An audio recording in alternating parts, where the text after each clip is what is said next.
Assalamualaikum warahmatullahi wabarakatuh. Perkenalkan, nama saya Saskia Putri Wardiani dari kelas 6F dengan NIM 216121221. Di sini saya akan menjelaskan materi mengenai istidlal dan beberapa contohnya. Memasuki yang pertama, yaitu al-istijhab, adalah dipandang sebagai salah satu metode ijtihad dengan cara menetapkan suatu hukum di mana sudah ada hukum asalnya selama belum ada dalil lain yang merubah hukum tersebut.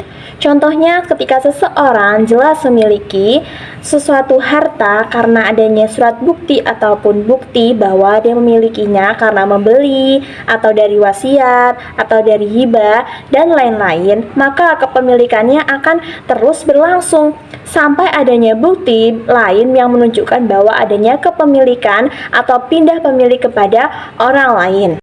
Kemudian nomor 2, al-mashalah al-mursalah adalah salah satu hukum yang menetapkan hukum baru yang dimana belum ada di dalam sumber hukum Islam, contohnya di Al-Quran dan hadis. Nah, hal ini bisa diterima maupun ditolak. Contohnya, mursalah itu pencatatan perkawinan dalam surat resmi yang dimana sebenarnya perkawinan atau pernikahan itu sudah dianggap sah jika memenuhi rukun, syarat, dan wajibnya. Namun untuk mempermudahkan catatan perkawinan dalam surat resmi dibutuhkan untuk maslahatnya sebagai sahnya gugatan dalam perkawinan, nafkah, pembagian harta, warisan, dan lain-lain. Selanjutnya, nomor 3 adalah al-istihsan, adalah mengeluarkan hukum dari suatu masalah di mana ada yang serupa dengan hukum lainnya yang berdasarkan yang lebih kuat mana pandangannya dari pandangan mujtahid, di mana mengamalkan dalil yang paling kuat di antara dua dalil. Contohnya, ketika terdapat seseorang yang hendak mewakafkan tanahnya, maka dengan menerapkan metode ini yang terkaitan dengan pewakafan ialah memberikan hak pengairan, hak menciptakan saluran air terhadap tanah itu, dan sebagainya. Sebab berdasarkan qiyas atau jali, hak-hak tersebut tidak mungkin didapatkan lantaran tidak diperbolehkan menginfakkan wakaf sebagai jual beli. Kemudian nomor 4 ada qaul ashabihi, ialah perintah satu orang sahabat mengemukakan sebuah pendapat yang kemudian menyebar di kalangan sahabat lainnya dan tanpa diketahui sahabat ada yang menentangnya. Nah, metode ini biasanya ada sejak hukum Islam itu sejak masa tabi'in. Contohnya, ada di mazhab sahabat yang telah mereka sepakati mengenai pembagian harta dari nenek, yaitu 1/6.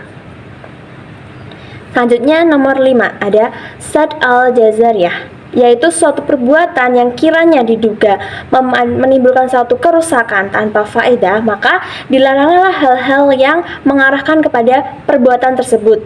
Nah, contohnya dari sad al-zariyah adalah misalnya zina dan mengonsumsi minuman keras. Kalau minuman keras mengakibatkan mabuk, kalau zina menimbulkan ketidakjelasan asal-usul keturunan, maka ditetapkan dilaranglah perbuatan tersebut. Selanjutnya, nomor 6 adalah dilalah al-iqtiran, adalah dalil-dalil yang menunjukkan kesamaan hukum terhadap sesuatu yang dimana disebutkan bersamaan dengan sesuatu yang lainnya. Contohnya terdapat di dalam surat An-Nahl ayat ke-8, yang dimana di dalam ayat tersebut sebagian ulama berpendapat bahwa tidak wajib zakat karena beriringan penyebutannya dengan harta yang tidak wajib zakat.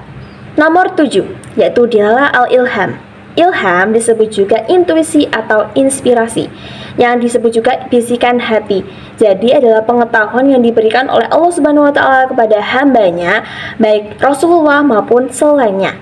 Ilham itu juga disebut sebagai orang awam, sebagai sebuah wangsit, yang dimana kita bisa melakukan sesuatu dari wangsit itu ataupun meninggalkan sesuatu dari pesan wangsit itu.